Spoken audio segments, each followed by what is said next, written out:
24th October 1929. At first, nothing seemed unusual. Men in polished shoes hurried across the streets of New York with newspapers tucked under their arms. Horns blared between skyscrapers, secretaries opened the door to their offices, coffee steaming, storefronts opened, bank doors swung wide.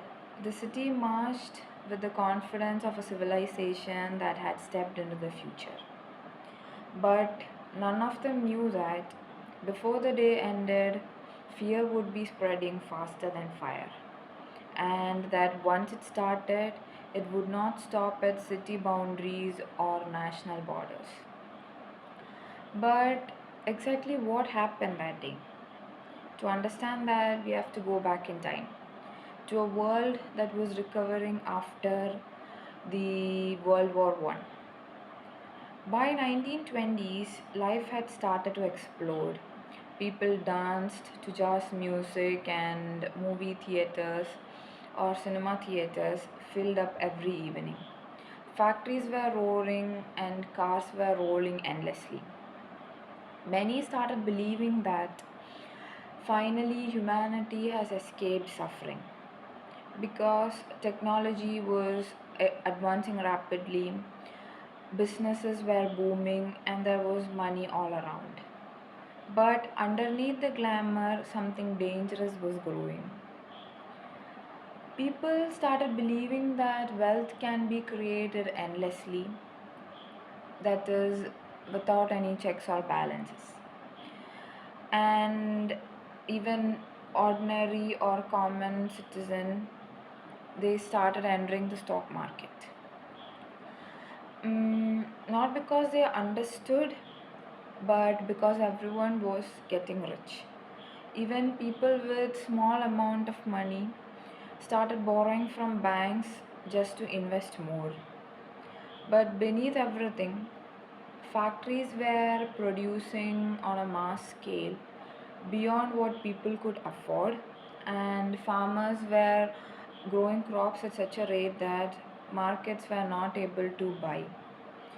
And most importantly, the gap between rich and poor was widening. Although on the surface everything looked perfect, the world was growing or becoming dangerously unstable.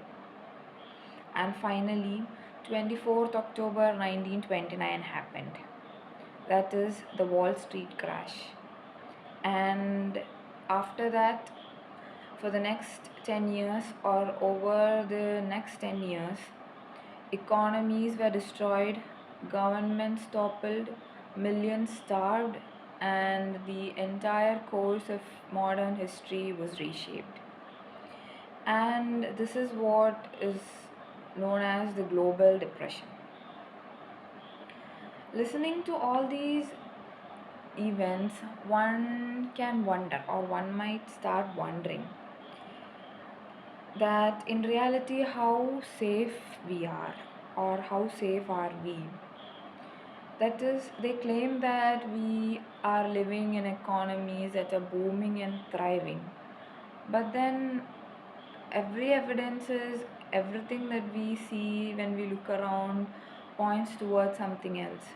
And it is only that common or logical that we ask, are they really thriving?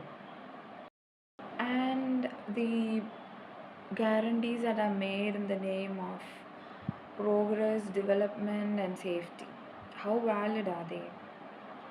With us, that is humans, more than ever dependent on a system just for survival, and the climate changing every day, what if it is all an illusion?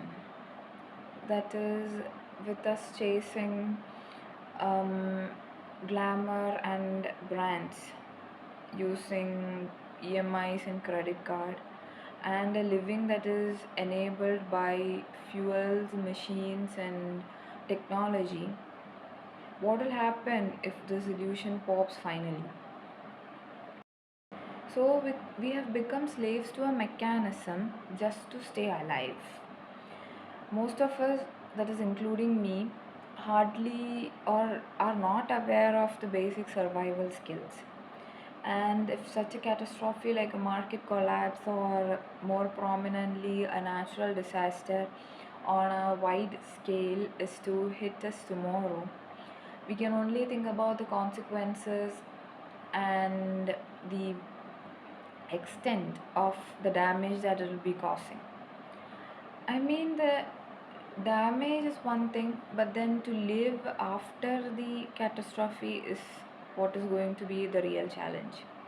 And that is what actually needs thinking and solution. So, what is the solution? The solution is diversifying our dependency.